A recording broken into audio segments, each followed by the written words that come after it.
We often think of history as this grand, serious story of kings, queens, and epic battles.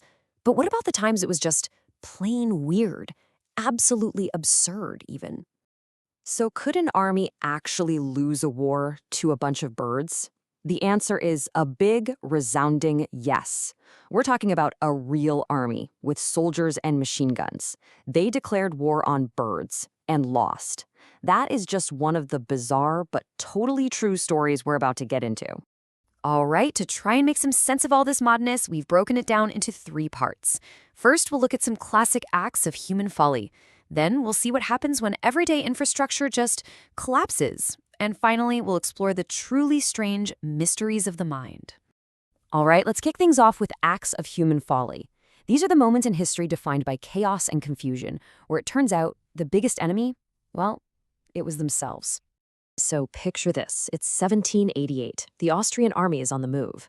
But what happens next is maybe one of the most embarrassing friendly fire incidents in all of military history. They literally defeated themselves before the enemy even showed up. And the whole thing started, believe it or not, over some booze. I mean, it was just a complete cascade of errors. It all starts with a fight over some schnapps. Then a shot gets fired in the dark, someone panics and yells, "The Turks! The Turks!" Then you've got officers from all over the empire speaking different languages, shouting, "Halt! Halt!" which gets misheard by some as Allah, Allah. Next thing you know, the artillery opens fire on their own guys, and the whole camp just descends into total chaos. And here's the kicker. The actual Ottoman army, they showed up 2 days later and found about 10,000 Austrian casualties. The battle was already over. Okay, so we've had humans fighting humans. Now let's talk about humans fighting emus.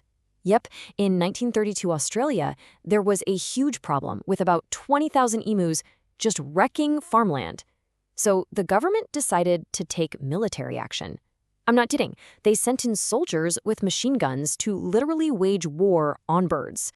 And this quote from the major in charge just says it all. He basically said the emus were as tough as tanks. And he wasn't really wrong. These birds were shockingly good at warfare. They'd split up into small groups, they were fast, and they just would not go down. They were tactical geniuses, apparently. So, after 2 full military campaigns and thousands of rounds fired, what was the final body count? A whopping 986 emus. That's it. It was such a failure that the army just packed up and went home. They admitted defeat. The emus won the Great Emu War. You can't make this stuff up. Okay, so we've seen some epic human blunders. Now let's shift gears and look at what happens when the physical world itself just gives way. We're talking catastrophic infrastructure collapses, where something totally mundane becomes absolutely deadly in the blink of an eye. Okay, 2.3 million gallons. Try to get your head around that number. That's how much molasses was sitting inside one single giant storage tank in Boston back in 1919. And on this one unseasonably warm January day, that sweet, sticky stuff was about to become an unstoppable weapon of molasses. When that tank finally gave way, it unleashed a 25-foot-high wave of it, moving at 35 miles per hour. A literal tsunami of goo. It was so powerful it flattened buildings and even knocked a train right off its tracks. People said it sounded like a machine gun as the rivets just exploded from the side of the tank. And the speed was just unbelievable. Look at this timeline. At 12:30, the tank bursts. Just 5 minutes later, entire city blocks are demolished. 21 people were killed, 150 injured. And then, as night fell, the molasses cooled and hardened, trapping everything. They say for decades after, on hot summer days, people in that neighborhood could still smell the faint, sweet scent of molasses. All right, let's jump way back in time now to the medieval era for a disaster that is, well, it's just horrifying and kind of disgusting. We're in 1184, and King Henry VI has called a big meeting with all the nobles of the empire. So you've got this room packed with dozens of nobles, all in their heavy armor and fancy robes. The problem? The old wooden floor they were all standing on just couldn't take the weight.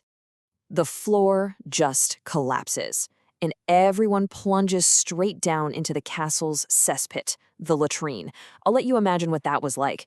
We're talking about 60 people drowning in, well, liquid filth. It's one of the weirdest, most gruesome mass deaths in all of history.